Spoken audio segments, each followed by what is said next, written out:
And here we are. Look, you know what time it is. We're putting these back to back to back to back to back to back to back to back media row on a Friday before the big game week, before the big game. And here we got Jimmy Graham, just a guy who made it 13 years in the league. How many Pro Bowls? Too damn many. How many All-Pros? He's got a few. More than me, because it is just a perennial Pro Bowler, just a guy who was a force to be reckoned with, not only with the Saints, Seattle, and then other places, but he came back to the Saints. The other place would be Chicago and Green Bay, but he came back to the Saints. Finished strong as a red zone target, as a man who ran routes, as a guy who I've seen go over 1,000 yards at tight end. I don't know if your tight end can do what he was doing. Really broke the mold in terms of basketball players at tight ends like the Antonio Gates era, right? Yeah. I mean, when we think about, a big guy can move, wiggle around, but let's talk about the and can move. You came into the league and guys sort of doubted your speed. Yeah. I know there wasn't even a rumor. There was an official race between DJ Williams of old and Jimmy Graham. Jimmy, who won that race? We're not going to say what the monetary value of the race was or the rumors around it, but who won the race? Oh, well, that was definitely me. Absolutely. Absolutely. And confirmed by multiple others. Multiples, because a lot of people were betting on it, but that started, I gave him 3 months to train for that. I was up like 270 at the time. And I guess I ran like a 4.4 something in that. You got to for the money. The money of pride, because at the time, you're not allowed to bet on anything like that. Well, things that I've never done in New Orleans is win a Super Bowl. Yeah. Yeah. Trust me, I know. Yeah, it's that's why like a weekend like this is so bittersweet. You're able to come in here and catch up with a lot of people, but. When the Super Bowl is in your hometown and you sit here and you never had that experience of even playing in one. Eat you up. I win and, let's say like, when I went to Green Bay, my decision to go to Green Bay, Aaron Rodgers, and I saw everything going on. I was like, I'm just trying to look to who's going to maybe be close to have an opportunity to win the Super Bowl. And, I took $10 million less to go there, and because it wasn't about the money, it was about getting the opportunity to go out on that field on a Sunday like this and battle with your boys, and it's just something that evaded me for 13 years, has evaded you as well, and it can be annoying, that's for sure. Man, that is the ultimate prize in our profession. Yeah. And as you look at it, you went 13 and you went to a couple teams and saw playoffs. Yeah. Seattle, right. Like when I went there, Legion of Boom. Legion of Boom era. What more could we want? We had the best running back in the game at the time. Russ was playing well. We had a ton of receivers and the defense was just absolute beast. So, that's why even when I got traded, it was like, well, I'm still going to a playoff team and right. I have an opportunity. So, I'm trying to make that work. And, but you could chase it all you want to. And sometimes, it's just those chips don't lay down as they should. Right. Beyond that, going through multiple teams, do you pick up new hates? Like as the Saints, we typically go out our way to hate the Falcons. And the Falcons typically go out their way to hate us. Yeah. You go to Seattle, do you hate the Cardinals, the Rams? Do you find a hate, or is it just it depends on how long you're there. So you eventually do find some type of hate. Rivalry. Like for us, San Fran, right? Seattle was San Fran. Okay. Always was. Especially that defense. We're always trying to show up and do our thing. In Green Bay, the hate there between Minnesota is tough. Real. Especially when Zim was there and that defense. Sometimes the way they were playing a little dirty and how it was, so those games were always so intense, especially when we would go to Minnesota. But yeah, you have new, but I'd never faced anything like it was Saints Falcons. That was just, we don't like you. We're going out here saying stuff in the media. We're going to sit here and then try to embarrass you. Absolutely. And there's no friends on the other side. Right. You're like, I see you, and also I hate you. Yeah. I hope you don't die, but also I'm trying to kill you. Exactly. Are you still doing the Arctic Challenge? Yes, I am. We talked about this now, officially now, like 2 years ago in a hot tub. You're like, yeah, man, me and my guys, we're going to. And I was looking at you like, well, we're sitting in a hot tub, so this doesn't make sense for me to ever be in anything cold. I know you've been training. I mean, last time I saw you, you had like road rash. Yeah. Gnarly. Yeah. That's what I got. So I just started. Again. Yeah, I just started my training for the row, and I got in a bike accident. Was missing half my skin, so I wasn't even allowed to train for this row. So while I was on this boat, this was last week. So we had our first open sea trial for the Arctic Challenge 2025, and I'm sitting there missing half my skin on my leg. My hands are missing skin. We sat down to lunch, and I was like, "What happened?" Yeah, brutal. So I'm managing that, trying to make sure stuff doesn't get infected, and then we're sitting on this boat for 2 overnights. Miami, Islamorada to Miami, and where's Islamorada? Don't just throw words out there that I don't understand. That's in the Keys. It's right above Marathon. Okay. Keys. Yeah. Florida Keys. And so I burned 9,000 calories a day as we're out there. And I mean, we learned a lot on the sea trial, but the biggest thing I learned is this is just going to be brutal. I was sleeping broken sleep 3 hours a night because you can only sleep for 50 minutes at a time. So basically, I went 9 to 11 the first night. Then alarm went off. I switch out with Andrew. I do some navigation stuff, make sure waypoint's good. Get some food in me, lay down for a little bit. Finally, 50 minutes, alarm goes off. I wake back up. Now it's 1 o'clock. I crawl out of this little hot box of a thing. It's kind of chilly outside, kind of cold. And then you sit and jump on this row, sit for 2 hours in a row. And then you do that again, which would be that's 5 o'clock. And that's just nonstop. The boat is always moving 24/7. It's brutal. How much communication is going on between you and your boat mates, shipmates, teammates? Yeah, quite a bit. So I'm rowing with Hannah normally. So, we're always chatting and talking and saying stuff. There's music playing. But at night, it's just pure silence. And all you can hear is the oars for 2 straight hours. Fudge. Yeah. This is, and, because you're facing the other way. Right. That the boat's going. And so you're just looking at the back of a wall and these numbers. And do you have a cocksmith? And no.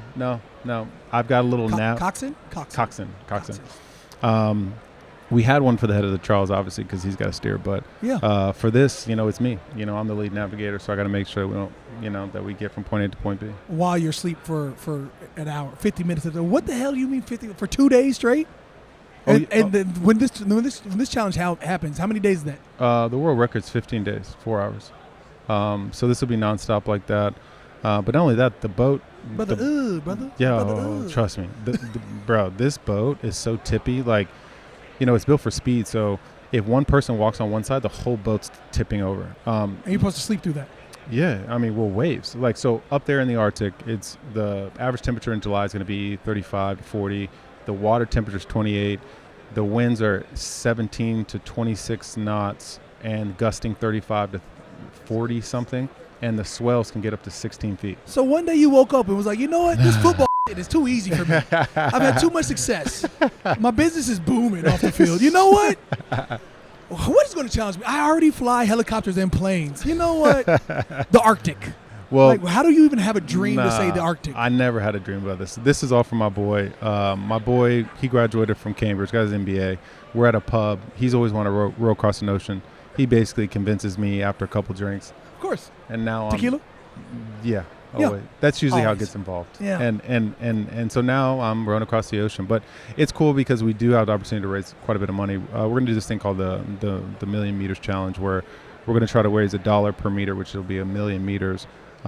To support the charities that were here, which is Loris and the Covenant House. Covenant House, they shelter. It's a homeless shelter for kids, 22 and lower. And then Loris introduces kids into sports. So it's for a good cause, but it's going to be the hardest and most brutal thing I've ever done. That just sounds amazing for me. Sleeping, waking up, knowing, because you're going to be lack of sleep. Oh, beyond. I mean, it'll be I'm the most. I'm not a good person when I get hangry, let alone lack of sleep. Oh man, and then making right decisions, right? So that's one of the things is like this mind gym, really understanding, training the mind, because I'm gonna weather comms and I have to set a route, and I've got to make sure that route's good. So yeah, it's gonna be serious. All right. So when you get into serious training, this happens in, you said July? Yeah, so we leave in June. We wait for the weather window. It'll be July. Our next sea trial is in March, and then the boat gets shipped off. Jeez. Yeah, bro. This is insane. Right. So there's only been 16 people to ever do this route ever. Yeah. So there's been more people to walk on the moon than have attempted to row this route. So that's how dangerous this is. Wow. All right. But at least you're doing it for a good cause. Yeah. 1 million meters, possibly over $1 million. You know. Yeah. We're hoping. I mean, because all this is happening, to change the lives of kids here locally in New Orleans. Absolutely. Kids who have been through a lot, who just need opportunities, and this is going to help provide those things. What are you most excited about on this challenge, and what are you most worried about in this challenge? Okay. Since you have apparently the nautical experience to now be the navigator. Yeah. I would say leaving Tromsø, we have to get out of the fjords, which are going to be very dangerous. The fjords. But yet we're still in the fjords. So that's going to be absolutely beautiful. The only time I've ever heard fjords is in the TV show The Vikings. Yeah. Continue. Yeah. Sorry. Basically the same place. Fjords. And then not only that, the glacier island that we're going to is, home to polar bears and all these other things. So being able to see that's going to be pretty cool. The biggest thing I'm looking forward to is my first meal after this is over, and how much food I'm going to eat is going to be out of control. But the biggest worries of this thing, there's a lot. Yeah. The water maker has to work. So we've got to get that dialed in because it's colder up there. So the density of the water is different. So you have to reset this water maker to be able to clean that type of salt water. And you have to understand that. So that's a problem. Golly. I keep going. 2, apparently up there in the cabin, because they got to be completely sealed, because that's the only way the boat, if it rolls over, won't sink. Well, when they're sealed, you run out of oxygen in there. And because of your body heat, it creates like condensation everywhere. Yeah. So this one team that did it, they had about a foot of water in the cabin that they were sleeping in for like a month. Oh, come on. Oh, yeah. I don't understand the intrigue. For a man who has jumped out of planes, for a man who's flown those planes, for a man who has a trick plane and flown with the Blue Angels, and I'm just like, I'm just like, give you your flowers now, because apparently you're going more. This is the last reckless feat that I have to like. No. Well, what do you mean? No. There's nothing more reckless than like, okay, so it's the moon next. No, it's all about mitigating risks, which we're doing constantly. That's why I've been so busy. Sir. Mitigating risk would be like, hey, let me not take my ass on to this Arctic challenge. But you're doing it for the kids, and I can't fight that part of it. That's the problem, is I'm too far in at this point, so we're all in at this. And not only that, but some of the issues are weather. We're going to get hit by a weather system. Obviously, you get an escort with this? Like, is there going to be some, like, if you have to bail, do? That is the biggest issue. Okay. The biggest issue is because we're going after world records, you cannot have a boat following you. So it's unassisted. We'll be up there completely alone. You had to say there's other worries? No, that is the biggest worry. If I need help, there is no help. Well, all those other things. That's why you like if we take care of those. Some people are like, man, I don't know if I can swim like that. Well, I mean, like, yeah. I'm technically going to be the first light skin ever up there. So, that's the world record I get. Okay, yeah.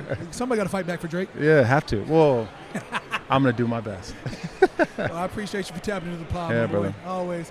I'll see you soon. Well, let's talk about, Ooh. In every way, there's no one else in this entire place, in this entire city, that deserve Man of the Year than you did. I was nominated twice up in Chicago. Didn't get to win, but from the man that I know that's sitting next to me, to the things that I know you do for so many people that is never captured on any type of camera or film. You give from your heart, you speak from your heart, and you give at a time when you don't really have a lot of time, right? You do it during the season. You do it during on some of the only off days when you're hurting, when you've got an injury and you know you do, but you've already committed to it. Yeah, you're going to be there for these kids. So, man, just know that, all of us who really know you, we all know how much you put into this and how much you give back to this community. And there's no one more deserving to have won, or that should have won that than you. To be nominated. Yeah, exactly. Yeah. So just know that I don't know how you didn't win. You should have won. I'm mad. I'm only gonna say thank you, brother. Yeah. For everything, bro. It's all good, brother. Indeed. Appreciate you guys tapping to the pod. Apple Podcasts, iHeart Radio app, wherever you get your podcasts. Turn it to the NFL YouTube channel to check out Off the Edge with me, your host, Cam Jordan, and especially my guy, Jimmy Graham, this episode.